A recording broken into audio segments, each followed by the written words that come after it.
Last year, the champs were JMU. They're picked to repeat again this season. And we're joined now by the head coach of the Dukes, Kenny Brooks.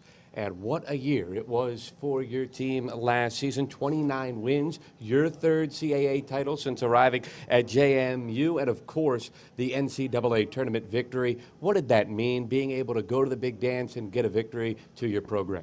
Well, it meant everything to our program because these kids, they bought in so much for each other. It was the most unselfish group I've ever had. They played for each other, and to see their fruits of their labors being, to go out and to win a NCAA tournament game, it was great because we've been there before. We weren't able to get over the hump.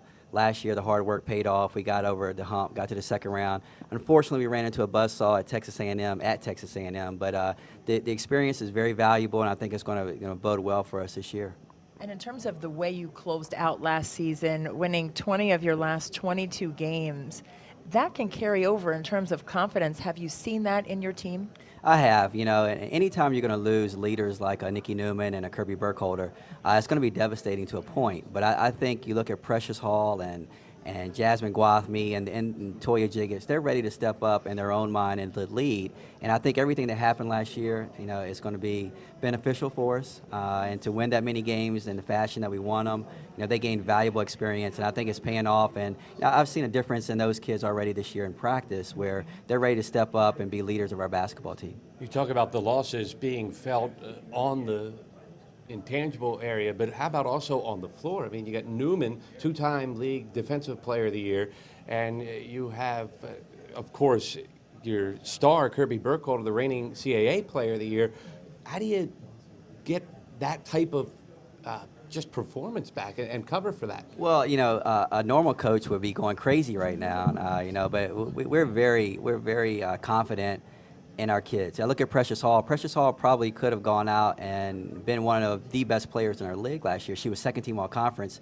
She was a better talent than that, but she deferred a lot to Kirby because of Kirby's leadership and being a senior. Jasmine Gwathmey, she didn't make any team, was the most outstanding player in the conference tournament. She's one of the most talented players in the league and could have been on those teams, but she deferred to Nikki. And now they've learned so much from those two kids. And they're ready to step up in their roles, in their own mindset, and they're going to be very valuable players for us. And there's no question that I think that we can go back out and compete for a championship with this group. A lot of it has to do with talent, but a lot of it has to do with what they've learned from previous players. And we're very excited. I'm very excited for them to be able to go out and to perform well.